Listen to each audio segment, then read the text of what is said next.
Hello, and welcome to the Richmond Center for Disability. My name is Dave Thomson. I am the Community Outreach Coordinator here, and it is time for our Empowered Wellness Toolkit session. And what is our Wellness Toolkit? Well, the toolkit is part of our Empowered Wellness Community Connection project. It'll be accessible year round, but the new titles will always be added during Health and Wellness months from November to February as part of this project. And these videos will be a series of 15 to 20 minutes long. Or if organizations like to have a Zoom presentation, we can chat about that if you want to have some Q&A and whatnot else. The sessions will be created through collaborations with peers with significant lived experience or organizations that work within the disability community. As we all know, illness and disability makes daily life much more challenging and stressful. The topics will focus on tips and suggestions you can try to help maintain and manage your daily mental, physical, and emotional well being. As my father always told me, he was a master carpenter. There are many tools that can do the same job, but it has to feel right for you. It has to be the right tool for you to really do some masterful work. So please remember that as you're watching these videos, that these are suggestions, not cures. Go slow whatever time you ever change anything in your routine. Don't make huge, fast changes. These videos were created by peers with lived experience, not doctors. And always consult and then inform your healthcare team of any changes you are considering. So please be mindful of that whenever you're watching any sort of information. So here we go, Managing Holiday Stress by David A. Thompson. So the holiday season is many things to many people. And I wrote this little paragraph down. It's a time for family and friends to get together and continue family traditions and create lasting memories for old and young. And for a lot of families, that's kind of the holiday season in a nutshell. But the holiday season can be a lot of other things. It's also a time of tremendous pressure and stress created by those same traditions and memories because you feel you have to get them right, and there's all the other challenges of the year, of that time of year, that make it difficult. Things like additional factors, bad weather. It's just harder to get around in the winter, harder to do things, harder to get a lot of things done. And that can cause some isolation if you get snow days and you can't get out and get all the things that you need. There are seasonal ailments to deal with, COVID still to deal with as well. I know I don't feel just as effective in the winter. The lack of sun, and I just seem to have a lot more energy in the summertime, and it just seems more tough to get things done.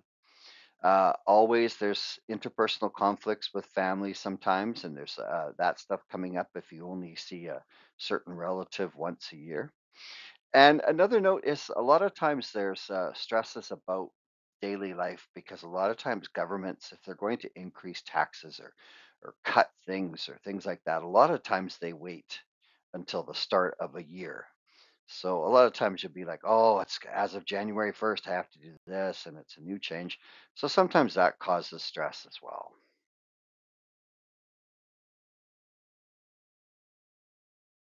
So let's brainstorm. So this is a brainstorm technique. We just yell everything out. This is how I would do it in a classroom, and then we just write it down. We kind of just take it all down and then look at it, and then we go back and we sort of look if it fits, if it doesn't, and we give that person a chance to sort of explain themselves.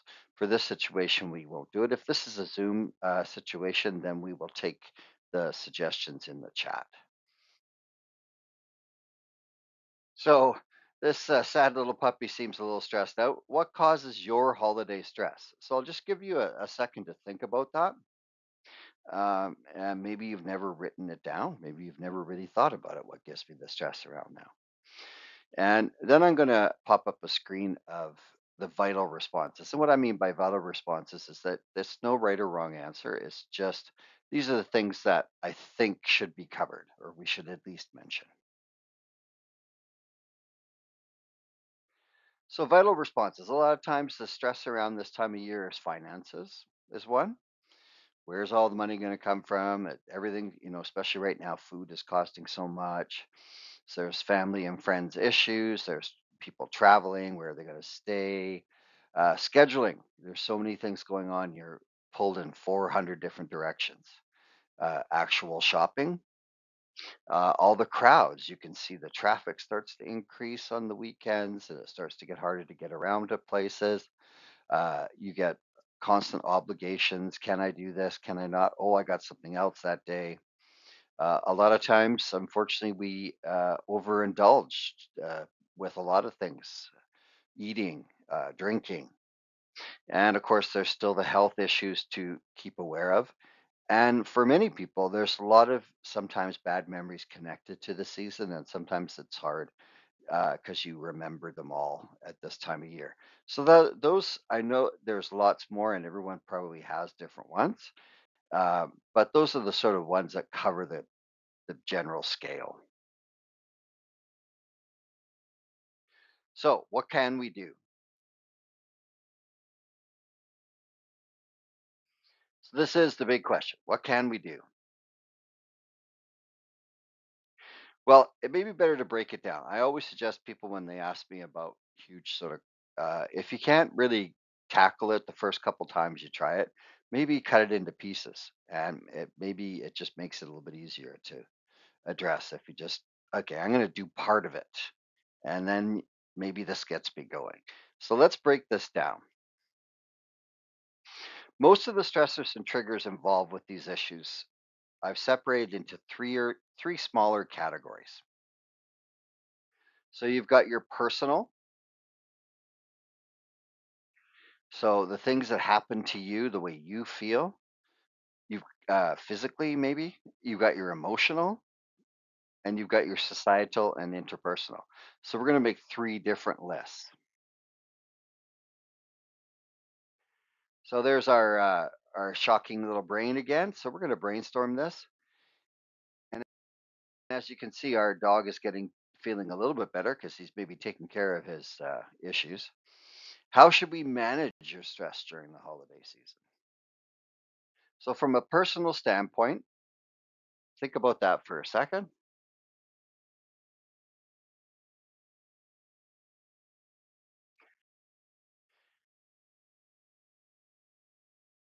So, our vital response is personal. Limit alcohol consumption. And I'm going to give you just as we would in a brainstorm, I'm going to explain these topics in the next screens. So, avoid drugs, keep exercising, pace yourself, try to make giving more personal, and commit to the other P's rule. And that my rule has always been the four P's: pace yourself, patience, prioritize, and plan. So if you use those rules during the season or anytime, um, then you can sort of plug those in and sort of say, hey, I can prioritize this. I don't have to really do this now. And it gives you a little bit of extra. So here's an elaboration on these topics. Limit alcohol consumption. So something you can do is try alternating each drink with water. Yeah. Or find a good non-alcoholic recipe. There's lots of non-alcoholic stuff coming out now that you can buy in cans. It looks just like a normal drink. No one would bug you or whatever else if you feel that people are going to say, "Hey, have a drink." So those are two good ways to avoid that. Of course, avoid drugs, and if you do have health issues and whatnot else, you're usually on a lot of medications. So you don't want to have any changes to your meds or introducing anything that might have interactions. Keep exercising. So a lot of times we get pulled in so many different directions that it's harder to get out because of the weather, and then we realize we haven't worked out for a week.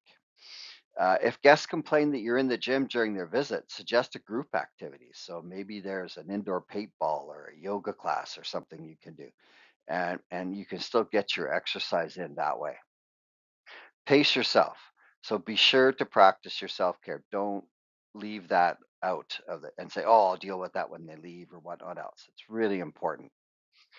Try making giving more personal. So I always suggest that make homemade gifts for people that have helped you out during the year. I love doing it, and I really find it's a way to connect back to the real meaning of Christmas. And commit to the 4 P's rule. So plan, pace, prioritize, and be patient. Um, Try and remember that, if you ask back in your family, maybe just prioritize, give up some of that stuff, and you can give certain jobs to different people. So if you just look at your shopping and your errands and you look at them all from that plan, pace, prioritize, then maybe it makes it a little bit easier to do. All right. So now we're talking about our emotions. And a lot of times that can be affected in this season by the weather and all the other sort of challenges. So our vital response emotionally.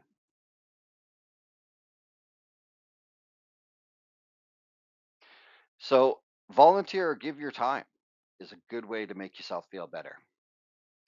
And it's something that is very easy to do this time of year. Stay busy. So if you have a long time off from work or whatnot else, try to stay busy. Identify your triggers. So the things that get you going, the things that do upset you, identify them, write them down, really think about it. And then plan how to avoid those triggers or to limit them if you can. And find a sanctuary. So I'm going to explain these in a little bit more detail. So easy. Volunteer, give your time is an easy way to feed your emotional well being right away. Stay busy. So distract yourself if you start to stress. Start a project you've put off. If you realize that there's one thing you've put off all year and you just couldn't get it done and you've got some time off from work, this would be a great place and it will make you feel better to get that project finally done. Identify your triggers. So record the things you know upset you and stress you. Is there certain locations, certain music, all those sort of things, and be more aware of them. And then a preset plan on how you might avoid it. If there's tension between someone you're definitely going to see, don't ruminate over what it's going to be like, and maybe think of some unique and sort of other ways that you're going to handle it this year. And then find a sanctuary. I found this really helpful when I was a lot more symptomatic with my illness. Is I would look for a place at a party or dinner at my house where I could get that brief escape, where someone wasn't wondering what I was doing, and I could just take a breath and then go back into the situation because it was harder and harder for me to handle crowds. So it was just nice to go, oh, there's that little nook over there. I'll go over there later. So these are good little tricks that you can use. So then the third way is a societal and interpersonal. So when we're dealing with all the parties and all the issues that will come up. So our vital response is there.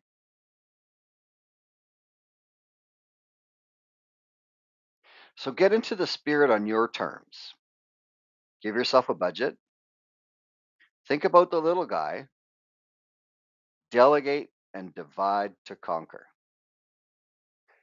So I'll give you an explanation of those in the next screen.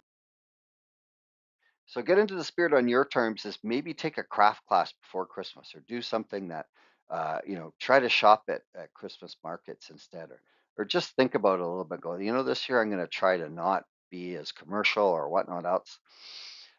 Give yourself a budget is, of course, a great way is to and really stick by it. There's lots of different tools uh, on your iPhones and whatnot for budgeting and whatnot that you can use.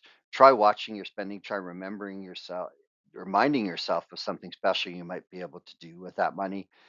Suggest that your family does homemade gifts, as I mentioned. That's a great way to get everyone in your family involved. Think about the little guy. So if you are going to be a consumer, that's fine, but don't beat yourself up about it. It's your decision. But I would suggest instead of a store bought gifts, maybe your gift exchange, you do a combined donation to a charity. Great way. You may not do it every year, but you might suggest it one year and people might say, "Oh, didn't really like that," or "Hey, let's do that again." Try supporting local small business whenever possible is another good way. And of course, try and buy Canadian whenever possible. And lastly, divide and delegate to conquer. So try and relinquish a little bit of control over some of those family traditions. Maybe someone else can try this. And even if it's not the same, maybe it's kind of neat to see something different. Uh, Someone always told me, and I put it into this workshop, is that a lot of those traditions probably came up because of mistakes from years gone past. So, own that and embrace that a lot of these traditions were made because someone screwed something up at some point. So it doesn't put as much pressure on it. And for those with chronic pain or invisible illness, there are also some challenges, extra sort of challenges this time of year with parties and whatnot else.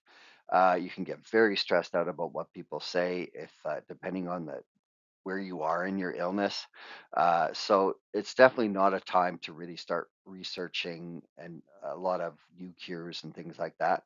Um, you may have to decide that there's certain people that you're really going to avoid just because you just can't seem to get away from it, getting it so upsetting.